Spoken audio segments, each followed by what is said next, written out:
Right, so you guys met in National Youth Band. What's the band given you in terms of connections, and how does that help you get into the profession and do what you're doing now? I think the big thing is the contact you get out of the people you meet. You meet people from all across the country you wouldn't necessarily meet playing in your regular bands, who might have different contacts, in different genres, conducting, composing, whatever. So you kind of get to meet a lot of different people you wouldn't naturally meet in your everyday life without being in the band. Don't know about you two. Yeah, I think it's good that you meet people that you grow up with and you move on in bands with, because that's enjoyment really, isn't it? People that you know, and I met Johnny, I haven't known you for far too long now, since I was about 10. And I met Cavan Youth Band, and now we've gone through together and in a quartet together and college together and all that kind of thing. So it's also the friends that you make throughout as well. Yeah.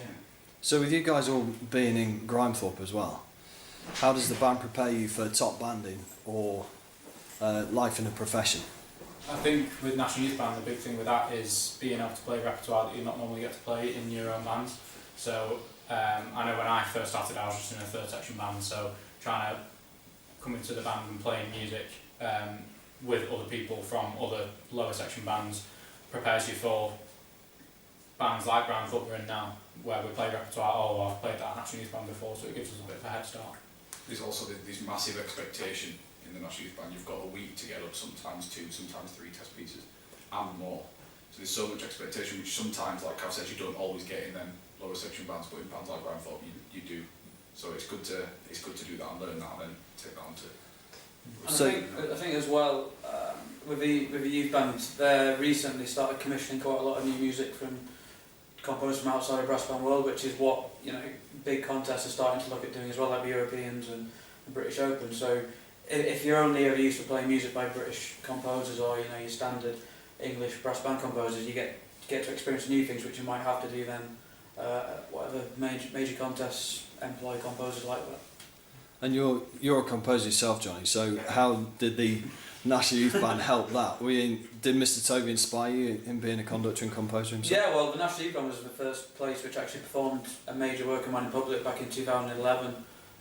Bram gave me the chance. He offered to play it through, give me some guidance on it, and eventually said, actually, do you want to send me some parts and we'll play it on the course? And I was just expecting it to be just run through a couple of times, but we ended up actually playing it in both the final concerts. One of them was here as well, wasn't it? Yeah, one of them was in the Royal Norman concert halls next door. So the audience coming to that, there was people like Paul Hindmarsh, Edward Gregson, really prolific people in the brass band movement who just coming along and hearing this new piece by a 16-year-old composer at the time. So it really set me off. And do you find that as well when you're playing, that the exposure to these big names, these top players, that helps you get your foot in the door in banding and in the profession as well? Yeah, definitely. Because when you're on the courses, you're a big part of it. You spend half of the first week just doing sectionals, so you're working with a tutor that is at the top of their field. So they've created that contact. So I know that I had Glyn Williams, David Childs, a lot, James, like Philip McCann, who now we're working with at Grimethorpe. There's getting to know them early on helps you get your foot in the door in the future, definitely. And how's it, with that excellence and that level of playing, does it help get into the orchestras as well? I mean, Jamie, this is mainly for you with your instrument, but with Phil Cobb recently at the LSO and James Fountain at the RPO, they're principal trumpets are top orchestras now. Does that help? I think it does. I think a lot of the skills that you learn in a brass band are things that really can be useful in orchestras, and people don't always think that. I think that a cornet player and cornet plays slow notes and things, but I mean, a lot of the things that you learn in brass bands, the repertoire can sometimes be a lot harder. You've got it on your face a lot more, stamina, all them kind of things are so much more intense in a brass band. And people like James Fountain, I mean, we all sat with James Fountain in the orchestra. He was always a great player, and then learning from, of course, Bram as well, and all them kind of people just obviously pushed him in the right direction.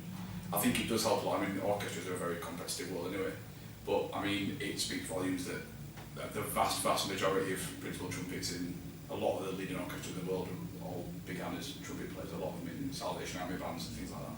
And I think with the National Youth Band as well, they invite a big range of soloists. Like I know my first 2 soloists we had were Jens Lindemann, obviously American Canadian trumpet player, and the second one Ian Bousfield, so both from the orchestral world. But then there's been the likes of Richard Marshall, David Childs, Glyn, Owen Farr, brass band soloists as well. We So had Phil come back as well. Didn't yeah, and Phil and James Fountain, in fact, last year came back as well. So previous principal of cornets for the band are always getting invited back as soloists to inspire the next generation. Look even further back as well into principal cornets further back, like all the Maurice people, Murphy. Maurice Murphy, people like that. Yeah. And Ian Bousfield was principal trombone, of course, wasn't he? Yeah, of course, lots of years back. So it's all about looking back, looking forward. Look at all the previous household names that were baritone, solo baritone there, Yeah. Look at them all. So what pieces stand out for you in your time in the National Youth Band? I think probably as far as pieces go, it's one of my favourites anyway, but the performance of Blitz at the Proms was probably the coolest thing. Yeah, it was amazing. It was just, that was probably the highlight. So if a young person was thinking about auditioning for the National Youth Brass Band of Great Britain, what would you say to them? Go for it.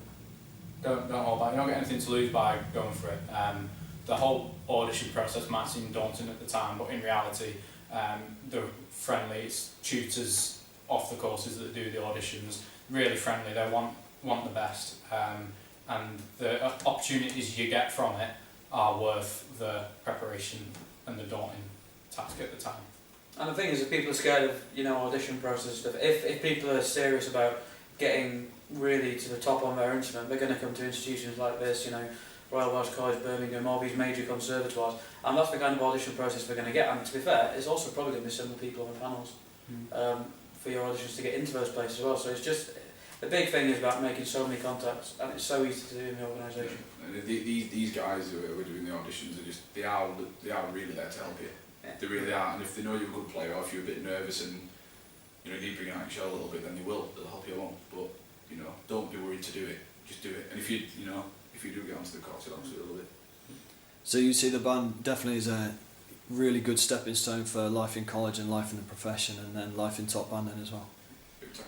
Yeah, definitely. I mean, you look at some people who come into the band on the first course and they start on really low positions, and where they're up to now. I mean, I remember there was a guy called Philip Tate on my first course. He came in on third cornet, and now he's playing assistant principal cornet at Brighouse and Asterisk. It pushes people through all the way from the lowest seats, gets them better, inspires them more and more each time. And then when we eventually leave a band at 18, 19, we've got these contacts, we've got this database of information, and we can just use it to get into all the top bands of the country. Brilliant. Thanks very much indeed.